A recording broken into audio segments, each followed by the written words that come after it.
तो the boys उन गिने चुने शोज में से एक है जो कॉमिक्स से ज्यादा बेटर लाइव एक्शन में अडेप्ट हुआ है। और जितना फेमस द बॉयज का लाइव एक्शन है उतना वो कॉमिक्स में कभी नहीं हुआ करते थे। लेकिन क्योंकि ये सारे कैरेक्टर्स और स्टोरी लाइन सीधा कॉमिक्स से आते हैं, इसलिए ऐसी बहुत सी चीजें हैं जो लाइव एक्शन में चेंज हो चुकी है। इसलिए आज हम द बॉयज कॉमिक और लाइव एक्शन में क्या डिफरेंस है वो जानने वाले हैं। सबसे पहले बात करते हैं फ्लाइट 37 की।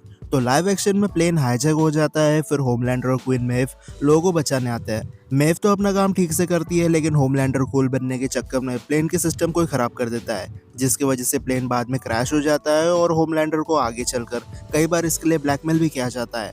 लेकिन कॉमिक्स में सीन थोड़ा अलग है। यहाँ होमलैंडर और क्वीन मेव नहीं बल्कि एंटायर 70 मेंबर्स प्लेन में आते हैं और प्लेन चलाने की जिम्मेदारी ब्लैक नोअर की होती है। बट ब्लैक नोअर प्लेन में होता ही नहीं है, जिसकी वजह से टाइम रहते प्लेन कंट्रोल नहीं होता और आखिर में फ्लाइट क्रैश हो जाती है। फिर सिस्टर सेज, जो द बॉयज यूनिवर्स की सबसे इंटेलिजेंट सूप है और दिमाग हमेशा स्ट्रेंथ को सरपास कर देता है, इसलिए सेज कई बार होमलैंडर से भी ज्यादा डेंजरस दिखाई देती है। लेकिन सेज एक ऐसी कैरेक्टर है जो कॉमिक्स में कभी अपीयर नहीं हुई। बेसिकली कॉमिक्स में कभी एग्जिस्ट ही नहीं करती। शो मेकर्स ने इसे एक ओरिजिनल कैरेक्टर के तौर पर बनाया है। देन एडेप्टेशन और जेंडर चेंज की बात करें तो स्ट्रोम फ्रंट सीरीज में म्यूटेंट स्ट्रोम और थॉर की पैरोडी है और ये एक फीमेल कैरेक्टर है। लेकिन कॉमिक्स में स्ट्रोम फ्रंट एक मेल कैरेक्टर देखने मिलता है जो डीसी यूनिवर्स के शज़म की पैरोडी होता है। इसका आउटफिट भी शज़म की तरह गोल्डन और रेड होता है और होमलैंडर के बाद सेकंड स्ट्रॉन्गेस्ट स्ट्रोम फ्रंट ही था।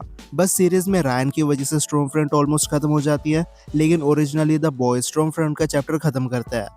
फिर विक्टोरिया न्यूमन है, जो किसी मार्वल या डीसी कैरेक्टर की पैरोडी तो नहीं है, लेकिन कॉमिक्स में न्यूमन एक मेल कैरेक्टर होता है, द बॉयज कंपाउंड वी। अब सीरीज में द बॉयज की टीम ने सिर्फ सीजन 3 में टेम्फी लिया था। वैसे देखा जाए तो टेम्फी को सिर्फ यूई और बुचर ने लिया था और दोनों को काफी कूल सुपर पावर्स मिल गई थी, जिसकी वजह से इन्होंने ऑलमोस्ट होमलैंडर को बीट ही कर दिया था। पर टेम्फी की वजह से बिली और यूए के अंदर साइड इफेक्ट देखने मिल रहे थे, जिसकी वजह से उन्होंने टेम्फी ज्यादा टाइम तक कंटिन्यू नहीं लिया। पर कॉमिक्स में ऐसा नहीं है। यह स्टोरी के स्टार्टिंग से द बॉयज के ऑलमोस्ट सारे मेंबर्स रेगुलर बेस पर टेम्फी का डोज लेता है और टेम्फी के भरोसे ही रहकर ये दूसरे सूप्स को मारते थे। लेकिन सीरीज में बॉयज जुगाड़ और अपने इंटेलिजेंस से सूप को टेक डाउन करते हैं। Mothers milk. अब जो new super fans the boys का सीधा सीजन 5 देख रहे हैं, वो मदर मिल्क के नाम को लेकर काफी ज्यादा कंफ्यूज हो रहा है। और हो भी क्यों ना, सीजन 5 आ चुका है, लेकिन मदर मिल्क नाम को ठीक से एक्सप्लेन नहीं किया गया। अब सीरीज में मतलब मदर मिल्क द बॉयज का टीम मेंबर होता है और मदर्स मिल्क इसका सिर्फ एक निकनेम है। पर कॉमिक्स में ये कैरेक्टर थोड़ा डिफरेंट है। की माताजी वार्ड के एक्सपेरिमेंट लैब में काम करती थी, जिसकी वजह से टाइम के साथ वो कंपाउंड वी के कांटेक्ट में आ गई। इसलिए द बॉयज का अकेले ऐसा मेंबर था जो बाय बर्थ एक सुपर पावर्ड बीइंग था। इसके पास सुपर स्ट्रेंथ और ड्यूरेबिलिटी जैसी एबिलिटी थी,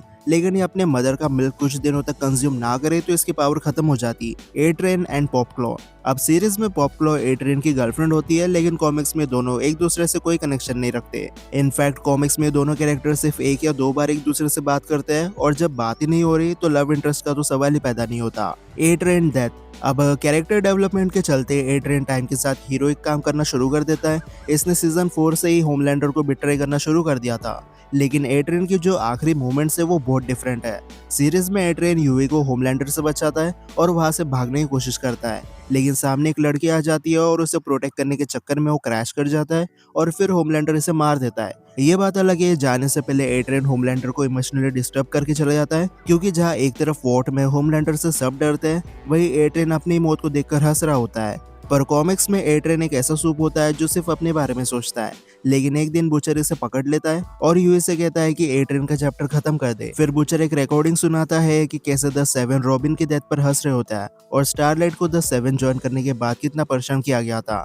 यूई ये सब देखकर बहुत ज्यादा गुस्सा हो जाता है और एट्रेन को सीधे किक में नॉकआउट कर देता है। Ryan story arc. अब शो और कॉमिक्स दोनों जगह रायन होमलैंडर का ही बेटा होता है, जिसे बाय बर्थ सुपर पावर्स मिलती है। पर जहाँ सीरीज में रायन को एक सीक्रेट जगह पर बड़ा किया जाता है और टाइम के साथ ही होमलैंडर का दुश्मन भी बन जाता है। और आगे चलकर रायन और होमलैंडर की एक रीमैच होगी, जहाँ हो सकता है कि रायन वायरस और अपनी पावर्स के यूज करे होमलैंडर के ऊपर, और होमलैंडर के बाद शायद हो सकता है कि रायन ईवॉट कंपनी को टेक ओवर करेगा। मतलब सीरीज में रायन का रोल काफी बड़ा और इम्पोर्टेंट है। पर ओरिजिनली रायन लेजर बीम शूट करके पेट से बाहर आ जाता है। बुचर जब तक यहाँ पर आता बैका खत्म हो चुकी थी और बेबी रायन बुचर पर अटैक करता उससे पहले बुचर रायन को नॉकआउट कर देता है और ऐसे रायन की कहानी शुरू होते ही खत्म हो जाती है। The deep. अब सीरीज की तरह डीप के कॉमिक वर्जन को भी कोई खास इज्जत नहीं देता। होमलैंडर, एट्रेन और बाकी लो क्लास सूप्स भी डीप को रिस्पेक्ट नहीं करते। बस फर्क इतना है कि सीरीज वाला डीप एक डरपोक है जिसने आज तक एक भी सुपर हीरो वाला काम नहीं किया। ये ना तो खुद के डिसीजन ले पाता है और ना ही इसके नाम पर एक भी सक्सेसफुल मिशन है। हाँ, अगर दूसरों का क्रेडिट लेना हो तो डीप सबसे आगे होता है, पर कॉमिक्स में डीप की भले ही कोई इज्जत ना करे, लेकिन वो काफी सीरियस कैरेक्टर है जो अपने मिशन को अच्छे से पूरा करता है और साथ में अपने सिर पर एक हेलमेट पहना रहता है जो वो कभी नहीं निकालता। होमलैंडर वर्सेस क्वीन मेव। लाइव एक्शन में क्वीन मेव स्टारलाइट की टीम में आकर होमलैंडर से फाइट करना शुरू कर देती है। इस बीच मेव की एक आग भी खराब हो जाती है, लेकिन क्वीन मेव होमलैंडर को बहुत सही फाइट देती है। मेव ने बैटल ट्रेनिंग लिया है, इसलिए होमलैंडर की पंचेस और लेजर से उसे ज्यादा कुछ नहीं होता, लेकिन स्टारलाइट को प्रोटेक्ट करने के लिए मेव सोल्जर बॉय के साथ बाहर कूद जाती है। पर कॉमिक्स में ऐसा नहीं होता। मेव यहाँ भी होमलैंडर को बिट्रे कर देती है और मेव सबसे पहले स्टारलाइट को बाहर फेंक देती है, उसके बाद होमलैंडर पर अटैक करती है। लेकिन फर्स्ट अटैक में ही मेव की स्वॉर्ड टूट जाती है और दूसरा अटैक करने से पहले होमलैंडर मेव का चैप्टर ही क्लोज कर देता है। मतलब जितनी स्ट्रॉन्ग मेव लाइव एक्शन में होती है उतनी वो कॉमिक्स में कभी नहीं थी। Coward soldier boy. सीरीज में सोल्जर बॉय एक ऐसा कैरेक्टर है जो होमलैंडर को भी आउटशाइन कर देता है। ये 40 साल मीडिया से दूर था, लेकिन वो वापस आते ही सबका फैन फेवरेट बन गया। ये ऑलमोस्ट होमलैंडर जितना ही पावरफुल है और इसके अंदर V1 है, इसलिए वायरस इस पर काम नहीं करता और ये बूढ़ा होकर तो कभी नहीं मरने वाला। और सोल्जर बॉय भले एक नशेड़ी है, लेकिन ये अपना काम पूरा करता है। साथ में किसी से फाइट करने से नहीं डरता, पर कॉमिक्स में ऐसा कुछ नहीं होता। यहाँ सोल्जर बॉय एक डरपोक कैरेक्टर होता है जिसे कई बार होमलैंडर बुली कर चुका है। सोल्जर बॉय की जिंदगी का सिर्फ एक ही मिशन होता है कि उसे कैसे भी करके द 7 टीम को ज्वाइन करना है। साथ में सोल्जर बॉय कई बार होमलैंडर से बुली हो चुका है और बुचर बाद में सोल्जर बॉय को बहुत बुरी मौत दे देता है। और फाइनल डिफरेंस है जैक द जुपिटर। याद है सीजन 1 में एक सूप था जो खुद को इनविजिबल बना सकता था। इसका नाम ट्रांसलूसेंट था, जो द 7 का मेंबर था। पर द बॉयज मिलकर इसका गेम बजा देते हैं, पर कॉमिक्स में ट्रांसलूसेंट कभी 7 ज्वाइन नहीं करता। या जैक द जुपिटर नाम का एक बंदा देखने मिलता है जो डीसी के मार्शियन मैन हंटर की पैरोडी वर्जन है।